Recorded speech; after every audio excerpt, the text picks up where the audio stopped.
तो शुरुआत में हमें एक प्लेन दिखाया जाता है जिसमें बहुत सारे मुसाफिर बैठे थे और ये प्लेन एक समंदर पर से होता हुआ अपनी मंजिल की तरफ आगे बढ़ रहा था। प्लेन के सारे मुसाफिर किसी भी खतरे से बेफिक्र होकर बातें कर रही थी और अपना सफर एंजॉय कर रही थी, मगर वो ये नहीं जानते थे कि कितना बड़ा खतरा उनकी तरफ बढ़ रहा है। तभी एक छोटी बच्ची अपने डैड से पूछती है कि हमें कितना वक्त लग जाएगा पहुंचने में। इस पर उसके डैड कहते हैं कि अभी हम समंदर के ऊपर से गुजर रहे हैं, बेटा काफी वक्त लग जाएगा। वो बच्ची फिर खिड़की से बाहर देखने लगती है। बाहर उसे कुछ ऐसा दिखता है जिसे देखकर वो दंग रह जाती है। दरअसल उसने आसमान में उड़ती हुई शार्क्स देख ली थी। फिर वो ये बात अपने डैड को बताती है कि मैंने आसमान में उड़ते हुए शार्क्स को देखा, जिस पर उसके डैड यकीन नहीं करते। कहते हैं कि शार्क तो पानी में होती है, तो भला वो उड़ कैसे सकती है। प्लेन में बैठा एक आदमी अपने कैमरा से बाहर की वीडियो बना रहा था। उसे भी वो उड़ने वाली शार्क्स बाहर नजर आती हैं, जिन्हें वो अपने कैमरा में रिकॉर्ड कर लेता है। अब तभी हम जहाज के बाहर का बड़ा ही चौंका देने वाला सीन देखते हैं। जहाज के आसपास बहुत सारी शार्क्स उड़ रही थी। शार्क्स पर अजीब तरह के लोग भी सवार थे जिन्होंने फौज की वर्दी पहनी हुई थी। जिसके बाद शार्क्स पर बैठे वो लोग प्लेन पर कूदकर हमला कर देते हैं। पायलट्स को भी अपने सामने एक बड़ी सी शार्क दिखती है जो देखकर उनकी होश उड़ जाती है और फिर अगले ही पल वो शार्क सामने से उन पर हमला करके उन्हें खा जाती है। अब शार्क पर बैठे लोग जो प्लेन के अंदर आते हैं तो हमें पता चलता है कि कोई आम इंसान नहीं है बल्कि ये ज़ॉम्बीज़ हैं। लोगों में आते ही वो अंधाधुंध गोलियां चलाने लगती हैं, जिससे बहुत सारे लोगों की जान चली जाती है। वो ज़ॉम्बीज़ फिर बहुत से लोगों का सर ही दर्द से अलग कर देते हैं। कुछ लोगों के चेहरों पर जिस्मों के अंदर हथियार घुसा कर उन्हें बड़ी बुरी मौत देते हैं, जिससे प्लेन में हर तरफ खून ही खून फैल जाता है। ये सारा खून खराबा सिर्फ ये ज़ॉम्बीज़ ही नहीं कर रहे थे बल्कि इनके शार्क्स भी कर रही थी, क्योंकि वो भी इनकी तरह खूनखार और जालिम है। ये सब आदमखोर है। एक शार्क एक आदमी पर हमला करके बड़ी बेरहमी से उसे खा जाती है। ज़ॉम्बीज़ अभी भी नहीं रुकते, किसी का सर काट कर, किसी का चेहरा काट कर वो सबको बहुत बुरी मौत देते हैं। कुछ ही मिनट में वो प्लेन का ये भयानक नजारा बना देते हैं। अब जाहिर है ऐसा होने से प्लेन भी तबाह हो जाता है, और क्योंकि यही वो ज़ॉम्बीज़ और उनके शार्क्स करने आई थी तो मकसद पूरा होने के बाद वो यहाँ से चले जाते। अब यहाँ सवाल ये उठता है कि ये ज़ॉम्बीज़ और शार्क्स कहाँ से आई,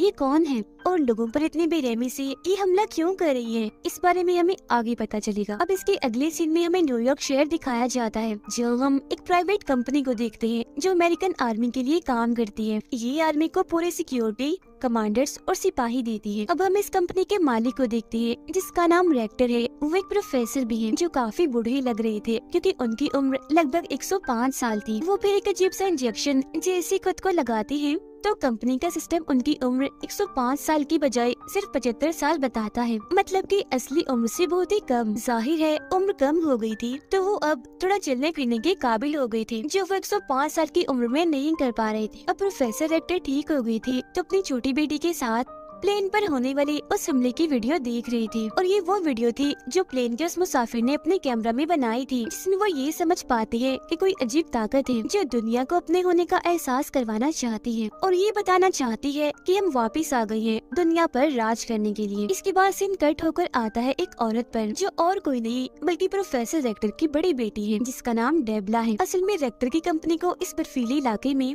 एक बहुत ही बड़े समुद्री जहाज के सिग्नल्स मिले थे, जिसे चेक करने डेबला यहाँ आई थी, क्योंकि कंपनी के मुताबिक ये जहाज 100 साल से भी पुराना है, जो जरूर नाजी फौज ने इस्तेमाल किया होगा, यानी हिटलर के दौर का होगा ये जहाज। फिर जैसे डेबला उस जहाज के पास पहुंचती है तो उसे देखकर वो काफी हैरान रह जाती है, क्योंकि आज से पहले उसने इतना बड़ा जहाज पहले कभी नहीं देखा था। वो फिर इस जहाज के अंदर जाती है चेक करने। यहाँ उसे बहुत सारी लाशें दिखती है जो खून में लथपथ थी, और फिर अगले ही पल देखते ही देखते वो सारे ज़ॉम्बीज़ वहाँ आकर डेबला पर हमला कर देते हैं। उन्होंने फौज की वर्दी पहनी हुई थी, मगर डेबला क्योंकि काफी बहादुर थी, लड़ना उसे काफी अच्छे से आता था, तो वो भी उनका काफी मुकाबला करती है। दो ज़ॉम्बीज़ को तो वो ऐसे ही टांग से ही मारकर दूर गिरा देती है। एक ज़ॉम्बी फिर जैसे उस पर हमला करने वाला होता है तो वो उसके सर में तेजधार चीज घुसाकर उसका खात्मा कर देती है, जिसके बाद वो सारे ज़ॉम्बीज़ जिन्होंने उस पर हमला किया था वो मारे गए थे। अब तक वो जान चुकी थी कि ये कोई आम जहाज नहीं है बल्कि कोई तो बात है, इसीलिए वो छुपते छुपाते बड़े चौकन्ना होकर आगे बढ़ रही थी। अब डेबला के सूट पर एक कैमरा लगा हुआ था, जिस वजह से यहाँ का सब कुछ उसकी डैड रेक्टर भी देख पा रही थी। अब जब वो आगे बढ़ती है तो एक जगह उसे बहुत सारे जहाज दिखते हैं जो काफी पुराने मॉडल की थी, जिसका मतलब साफ था कि ये भी कई 100 साल पुराने हैं। वो फिर जब एक कमरे के पास पहुँचती है तो उसे बड़ा ही अजीब नजारा दिखता है। उसे हजारों की तादाद में नाजी फौज की वर्दी में ज़ॉम्बीज़ दिखाई देते हैं, जो सबकी सब लटकी हुई थी। उनको एक मशीन से जोड़ा गया था पाइप के जरिए। ये एक ऐसी मशीन थी जो या तो इनके जख्म दोबारा से ठीक कर देगी या अगर कोई ज़ॉम्बी मर गया है तो उसे दोबारा से जिंदा कर देगी। तो प्रोफेसर रेक्टर अपनी बेटी डेबला से कहती है कि ये मुझे अपने माजी से, अपने गुजरे हुए वक्त से जुड़ा हुआ लगता है। मुझे कुछ गड़बड़ लग रही है, कुछ भी ठीक नहीं लग रहा, इसलिए जल्द से जल्द कैसे भी करके वहाँ से फौरन निकलो। अब ये सुनकर जैसी डेबला वहाँ से निकलने के लिए भागती है तो वो और भी हैरान कर देने वाली चीज सीखती है। उसे वहाँ आम साइज की निस्बत बहुत ही बड़ी शार्क्स दिखती हैं जो हवा में उड़ रही थी और काफी खूंखार लग रही थी, क्योंकि ये भी दरअसल ज़ॉम्बी शार्क थी। अभी डेबला ये सब देख ही रही थी कि तभी अचानक एक ज़ॉम्बी डेबला पर हमला कर देती है। ये ज़ॉम्बी असल में इस पूरे ज़ॉम्बी फौज की कमांडर है और क्योंकि वो काफी बहादुर थी, डेबला की निस्बत उसे लड़ना काफी अच्छे से आता था, इसीलिए वो उसे खूब मारती है और काफी भारी पड़ जाती है उस पर। वो फिर एक इंजेक्शन डेबला को लगा देती है जिससे वो फौरन बेहोश हो जाती है। मगर वो ज़ॉम्बी डेबला को मारती नहीं बल्कि उसे ऐसी जिंदा छोड़कर वो यहाँ से चली जाती है। अब जैसे उसे होश आती है तो वो यहाँ से निकलने के लिए बाहर की तरफ भागती है, जहाँ उसे आसमान में बहुत सारे शार्क्स उड़ते हुए दिखती हैं। मगर थोड़ी दूर जाने के बाद वो सारे शार्क्स इनविजिबल हो जाती हैं, यानी कि वो हवा में रहती तो है मगर सिर्फ दिखना बंद हो जाती है। और अब वो जहाज देखते ही देखते बर्फ के अंदर जाने लगता है, जिसके बाद वो भी इनविजिबल हो जाता है। अगले सीन में हम रेक्टर की कंपनी की लैब को देखते हैं, जहाँ पर डेबला को लाया गया था क्योंकि उसकी जान वहाँ से बचा ली गई थी। मगर जब से वो होश में आई थी वो ठीक महसूस नहीं कर रही थी। उसे अपने अंदर ज़ॉम्बी वाले सिम्टम्स लग रही थी, मतलब कि उसे ऐसा महसूस हो रहा था जिसे वो भी अब एक ज़ॉम्बी है। असल में ज़ॉम्बीज़ के कमांडर ने डेबला को जो इंजेक्शन लगाया था वो एक ज़ॉम्बी वायरस था, क्योंकि ऐसा करके वो डेबला को भी ज़ॉम्बी बनाना चाहती थी ताकि हर तरफ उनकी बनाई ज़ॉम्बीज़ हो जिन्हें वो अपने साथ शामिल करके इंसानियत का जड़ से ही खात्मा करते और दुनिया पर राज करें। अब हम रेक्टर को उसकी दोनों बेटियों के साथ देखते हैं, जहाँ ये लोग खाना खा रही थी। तभी रेक्टर की छोटी बेटी कहती है कि आपने कहा था कि ये आपकी माजी से जुड़ा हुआ है, तो आज आप हमें अपने माजी के बारे में बता ही दीजिए कि आखिर क्या हुआ था, क्योंकि आपने आज तक अपने गुजरे हुए वक्त के बारे में हमें कभी नहीं बताया। जिस पर प्रोफेसर रेक्टर उन्हें बताना शुरू करते हैं कि ये बात 1942 की है, जब ब्रिटिश फौज ने जर्मन फौज यानी नाजी की फौज पर हमला करना शुरू कर दिया था। उन्होंने जर्मन के हर एक इलाके को तहस नहस करके रख दिया, जिस वजह से जर्मन फौज ने यानी नाजी की फौज ने ब्रिटिश के सामने घुटने टेक दिए। जिसके बाद हिटलर ने बदला लेने के लिए फौज के कमांडर से कहा कि प्रोफेसर रेक्टर को कहो कि वो एक ऐसा सीरम, एक ऐसा वायरस बनाए जिससे जिंदा इंसान वहशी और जालिम बन जाए, जबकि लाशों को दोबारा से जिंदा करके ज़ॉम्बीज़ बना दे, ताकि बगैर थके और दर्द का एहसास किए वो लोग ब्रिटिश फौज का सामना करें और आसानी से उन्हें हरा दे, जिससे जर्मन फौज को फतह हो जाए। और क्योंकि मैं उस वक्त नाजी फौज की लैब का साइंटिस्ट था तो मैंने आखिरकार वो सीरम तैयार कर ही दिया। मगर क्योंकि हर तरफ से हम पर हमला हो रहा था, जंग का माहौल था, तो ऐसे वक्त में मैं इस सीरम का एंटीडोट नहीं बना पाया, यानी एक ऐसी दवा जिससे सीरम की असर को खत्म किया जा सके और लोग दोबारा से नॉर्मल होकर अपनी असली हालत में आ जाएं। सीरम यानी वायरस की तैयार होते ही कमांडर इसे इस्तेमाल करने का हुक्म दे देते हैं, जिस पर रेक्टर उन्हें ऐसा करने से मना कर देते हैं, क्योंकि ये वायरस तो बन गया है मगर इसका एंटीडोट नहीं बना, जिस वजह से वो सारे फौजी और लोग जिन्हें ये सीरम दिया जाएगा जो इस वायरस का शिकार हो जाएंगे, उन्हें दोबारा से टेक नहीं किया जा सकेगा, जिस वजह से वो लोगों के लिए खतरा बन जाएंगे। मगर ये सब जानने के बावजूद भी कमांडर इसे इस्तेमाल करने का फैसला करती हैं, क्योंकि उन्हें किसी की जान की परवाह नहीं थी, बस जंग जीतने से गर्ज था। और प्रोफेसर रेक्टर ने क्योंकि उनके मामले में टांग अड़ाई थी तो बगावत करने के लिए वो उन्हें गोली मार देते हैं। तो प्रोफेसर खुद को मरता हुआ देखकर वो सीरम खुद को लगा लेते हैं। अब ब्रिटिश दोबारा से नाजी फौज पर हमला कर देती है, जिससे नाजी फौज और भी कमजोर हो जाती है, क्योंकि इन्होंने अभी तक उस सीरम का इस्तेमाल नहीं किया था। आगे रेक्टर बताते हैं कि जब 1945 में हिटलर की मौत हुई तो जर्मनी के हालात और भी खराब हो गयी, जिसके बाद तो नाजी की फौज और उनके कमांडर पता नहीं कहाँ गायब हो गए और मैं यहाँ अमेरिका आ गया इंसानियत की मदद करने और लोगों की भलाई के लिए। फिर मैंने ये कंपनी बनाई क्योंकि मैं एक अच्छा इंसान बनना चाहता था। सीरम बनाने के बाद मुझे अफसोस था कि शायद मुझे ऐसा करना नहीं चाहिए था। ये सारी बातें सुनकर प्रोफेसर की दोनों बेटियों को उन पर काफी गुस्सा आता है, इसीलिए वो कहती है कि आज ये सब जो भी हो रहा है और उस वक्त जो हुआ, इस सब के जिम्मेदार आप हैं। आपने बहुत गलत किया, कुदरत के साथ छेड़छाड़ की,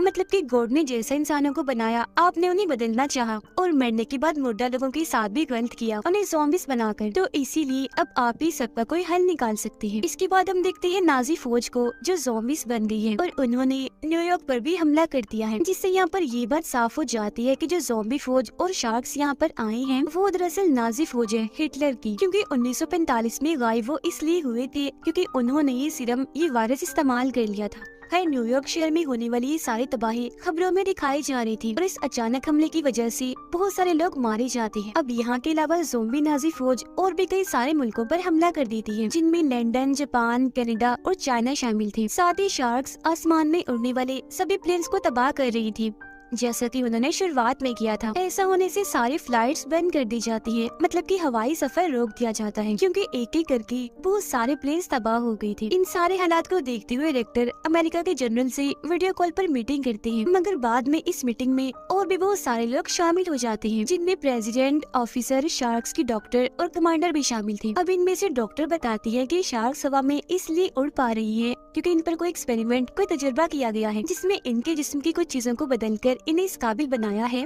कि ये पानी से बाहर हवा में उड़ सकती है। ये तजुर्बा बहुत ही बड़ा है, जिसमें शार्क के पूरे निजाम को उल्टा करके उन्हें आसमान में जिंदा रहने के काबिल बनाया है। और तो और जो इंजन उनके जिस्म पर लगाया गया है, उसकी मदद से वो जमीन से 4000 की बुलंदी पर उड़ सकती है। एक्सपेरिमेंट की वजह से शार्क का जिस्म इतना सख्त और इतना मजबूत हो गया है कि उनके जिस्म पर किसी गोलीबारी, बारूद का कोई असर नहीं होगा, जिसका मतलब साफ है कि इनको मारना नामुमकिन है। अगर हमें इनका खात्मा करना है तो हमें भी इन जैसे हैवान और राक्षस बनाने होंगे, जिन्हें हम कंट्रोल करके इन पर हमला करवाएंगे। ये बात सुनकर ऑफिसर मना कर देते हैं, कहते हैं कि इस मुश्किल से निकलने का ये कोई अच्छा हल नहीं है, जिसमें कि हमें एक राक्षस को मारने के लिए दूसरा राक्षस बनाना पड़े, क्योंकि अगर वो राक्षस जिसे हम कंट्रोल करेंगे वो हमारे काबू से बाहर हो गया, तब हम क्या करेंगे। मगर अमेरिका के प्रेसिडेंट और जनरल ये चीज करने की इजाजत दे देते हैं। वो रेक्टर को कहते हैं कि तुम्हें इजाजत है, बना लो राक्षस जो इन सब का खात्मा करते। एयरपोर्ट पर हम देखते हैं कि काफी दिन के बाद, क्योंकि फ्लाइट खोल दी थी तो काफी रश था और तो और फ्लाइट में देर भी हो गई थी,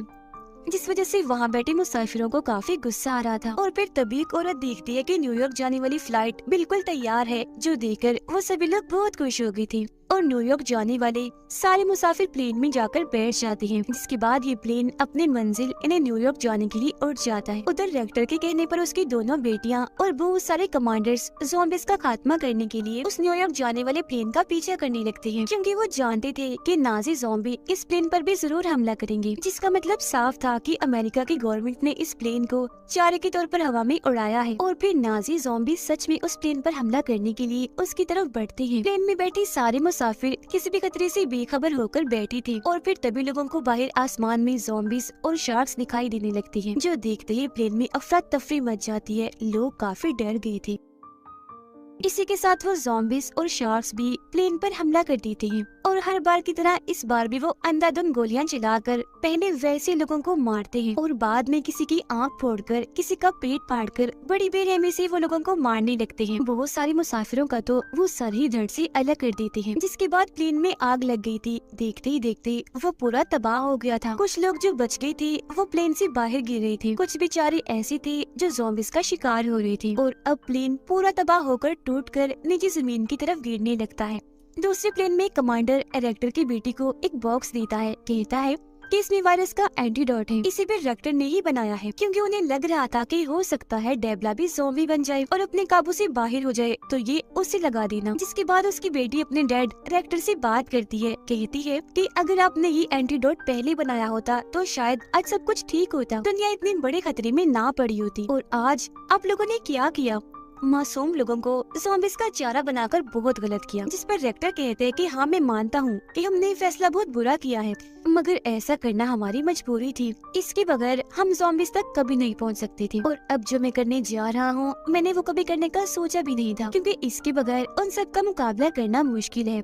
हो सकता है कि मैं कोई राक्षस बना दूं। अभी इनकी बातें चल ही रही थी कि तभी नाजी ज़ॉम्बीज़ इनके प्लेन के पास पहुंच ही जाते हैं। वो उन पर हमला करने के लिए बस तैयार ही थे कि तभी डेबला ज़ॉम्बी बन जाती है और जाकर प्लेन का दरवाजा खोल देती है, जिसके बाद सारे ज़ॉम्बीज़ प्लेन के अंदर आने लगते हैं। अंदर आते ही वो सब लोगों पर हमला कर देते हैं। हालांकि कमांडर्स ज़ॉम्बीज़ का मुकाबला करते तो हैं, मगर वो क्योंकि काफी खूंखार खतरनाक थे तो उनसे लड़ना इतना आसान नहीं था। इसीलिए ज़ॉम्बीज़ बहुत सारे कमांडर्स को भी अपना शिकार बना लेते हैं, जबकि बाहर से शार्क्स भी प्लेन को तबाह कर रही थी। मतलब कि ये नाजी ज़ॉम्बीज़ पूरी तरह से इन पर हावी हो चुके थे। अब तभी डेवला, जो पूरी तरह से ज़ॉम्बी बन गई थी, वो कमांडर्स के लीडर को गोली मार देती है, जिसके बाद वो बाकी के कमांडर से भी लड़ने लगती है। ये देखकर रेक्टर की बेटी जल्दी से वो एंटीडोट निकाल कर अपने बहन डेवला के गले में लगा देती है। अब तभी हम बाहर का नजारा देखते हैं, जहाँ तभी अचानक से एक काफी बड़ी शार्क आ जाती है, जो शार्क की निस्बत काफी बड़ी और ताकतवर थी। वो अब एक एक करके इन सभी ज़ॉम्बी शार्क को मार रही होती है। तब यहाँ हमें पता चलता है कि ये शार्क असल में रेक्टर ने ही बनाई है और वह इसे कंट्रोल कर रहा है, क्योंकि उसने कहा था कि मैं भी राक्षस बनाऊंगा, यानी कि राक्षसों को मारने के लिए उसने राक्षस बना ही दिया। रेक्टर शार्क को कंट्रोल करके गोलियों और बॉम्ब्स के जरिए उन शार्क्स को मार रहा होता है। और तो और वो शार्क इतनी बड़ी थी कि वो बची हुई शार्क्स को खाने लगती है। प्लेन के अंदर भी सारे कमांडर्स मिलकर ज़ॉम्बीज को मार देते हैं। डेवला भी एंटीडोट की वजह से बिल्कुल ठीक हो गई थी। मरी हुए सारे ज़ॉम्बी शार्क नीचे पानी में गिरने लगती हैं। ये नजारा देखकर आर्मी जनरल बहुत खुश हो जाता है, क्योंकि ये देखने के लिए वो बेताब था, कब से इस वक्त का वो इंतजार कर रहा था। ये देखकर रेक्टर भी खुश हो गई थी, क्योंकि ज़ॉम्बीज के खिलाफ इन्होंने जो मिशन शुरू किया था वो इसमें कामयाब हो गई थी। इसके बाद दोबारा से नाज़ी जहाज को हम देखते हैं, यानी वही जहाज जो हमने शुरुआत में देखा था, जिसमें डेवला गई थी। जहाज के अंदर बहुत सारे ज़ॉम्बीज थे, क्योंकि ये नाजी की पूरी फौज थी, जिन्हें उनकी कमांडर हुक्म दे रही होती है दुनिया को तबाह करने का। जिससे यहाँ ये बात साफ हो जाती है कि रेक्टर और उसकी टीम ने उन ज़ॉम्बीज और शार्क को मारकर इस जंग को जीता नहीं है, बल्कि असली जंग तो अब शुरू होगी। और ये जंग बहुत ही बड़ी होगी, क्योंकि इसमें दोनों तरफ से ही राक्षस होंगे और रेक्टर एक के बाद एक राक्षस बनाएगा उनका खात्मा करने के लिए। क्योंकि वो साइंटिस्ट है, उसके पास ऐसी ताकत है कि वो बुरा नहीं हो सकता, ना ही वो कभी मरेगा। क्योंकि जैसा कि आपको याद होगा, उसने भी खुद को वो सिर्फ वो वायरस लगाया था, जिसके बाद एंटीडोट लेकर वो ठीक तो हो गया था, मगर उसके अंदर अलग ही ताकतें आ गई थी और अब वो इंजेक्शन लगा लगा कर अपनी उम्र छोटी करता रहता है। और जैसा कि उसने फैसला किया था वो दुनिया की मदद करेगा, इंसानियत को बचाएगा, तो अब ऐसा करने के लिए वो कुछ भी करेगा। इसी के साथ ये फिल्म इधर ही खत्म हो जाती है।